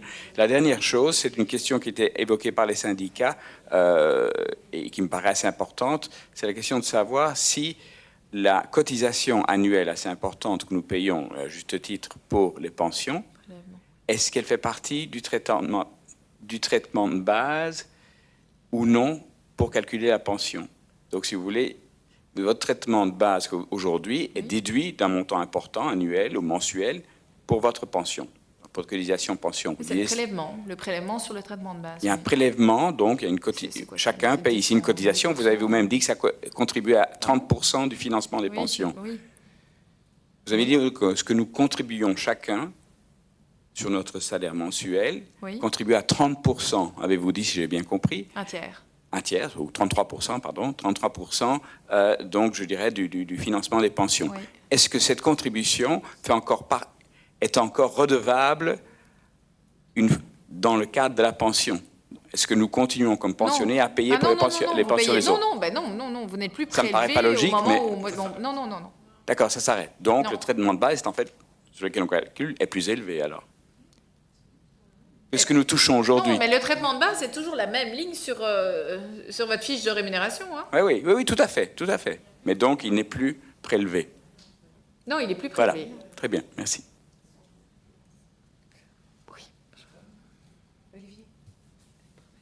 Bonjour, merci beaucoup. J'ai 3 petites questions vraiment basiques. Excusez-moi pour mon français aussi.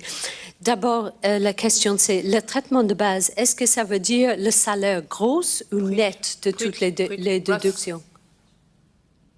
Brut. Le salaire net? Brut. Gross salary. Gross salary. OK, bien. Et la deuxième chose, moi, je suis arrivée à la Commission en 2006. Est-ce que ça serait un taux de 1,8 ou 1,9? Je n'ai pas très bien compris. Après 2004, c'est 1,9. 1,9. Oui. Et la dernière question, c'était si je prends ma retraite à 60 ans, est-ce que la déduction, c'est 3,5, si j'ai bien compris? Ça dépend du moment, oui. Et puis ça passait à 1,75. Attendez, parce que je n'ai pas toutes mes feuilles. Donc c'est 3,5 par année d'anticipation. Et à partir de 60 ans, c'est 1,75. Donc, pour moi qui sont arrivés en 2006, ça serait 1, mais ce ne sont pas des mesures transitoires, hein, ça c'est applicable à tous. Hein. Ah oui, d'accord. Oui. Donc, à partir de l'âge de 60... Quand vous prenez une retraite anticipée, vous voyez effectivement une petite pénalité, c'est-à-dire une réduction de vos annuités, qui est équivalente à 3,5% par année d'anticipation et 1,75% à partir de 60 ans, applicable à tout le monde. D'accord. Merci.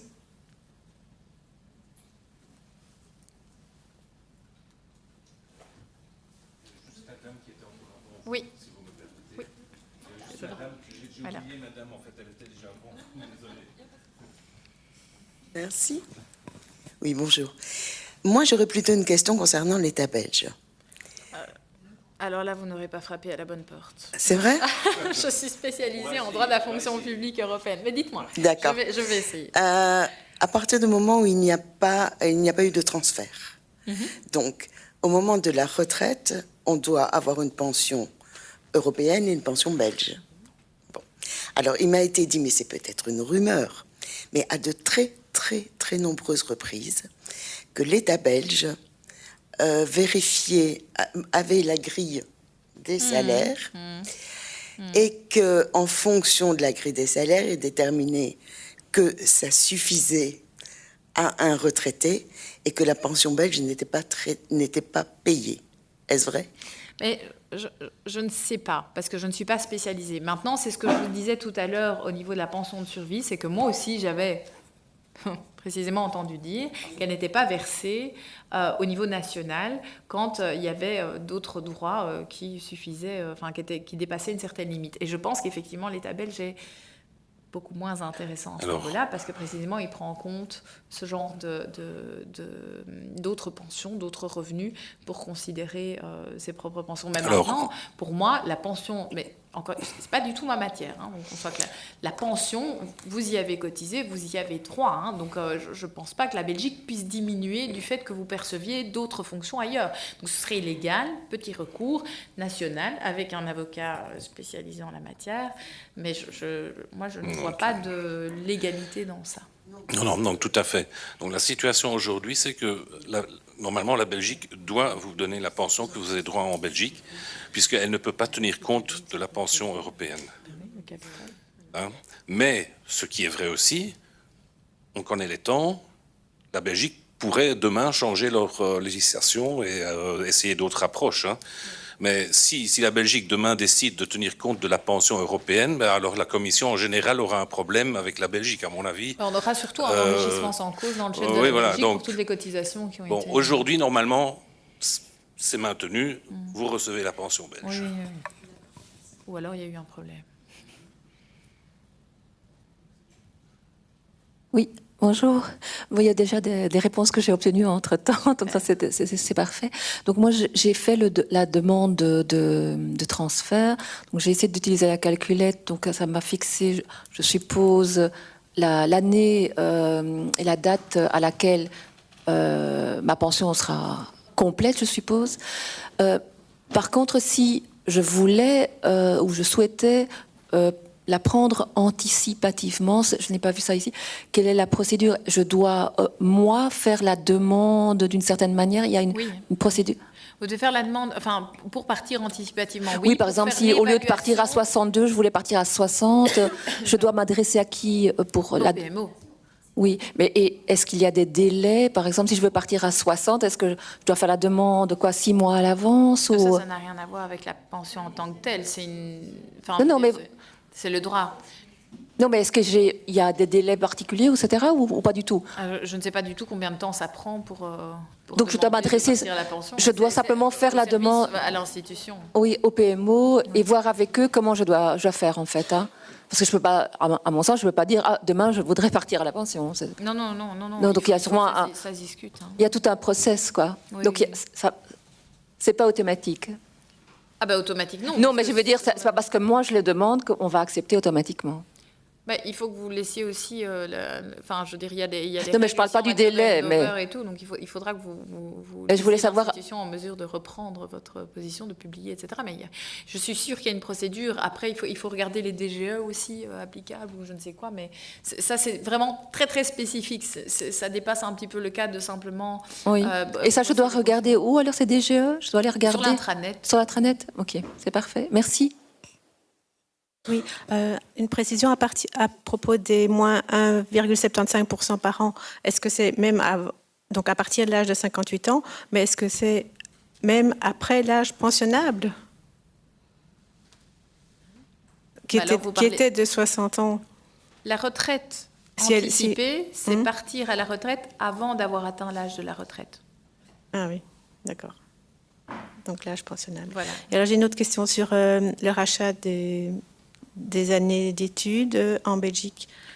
Comme ça a lieu, la possibilité a lieu après un transfert de droit IN qui a eu lieu en 1992. Oui. Est-ce qu'il y a possibilité d'introduire une demande? Une fois par État membre par fonds. Hein. Donc non. Donc normalement il n'y a pas moyen, même si la loi a changé. Oui.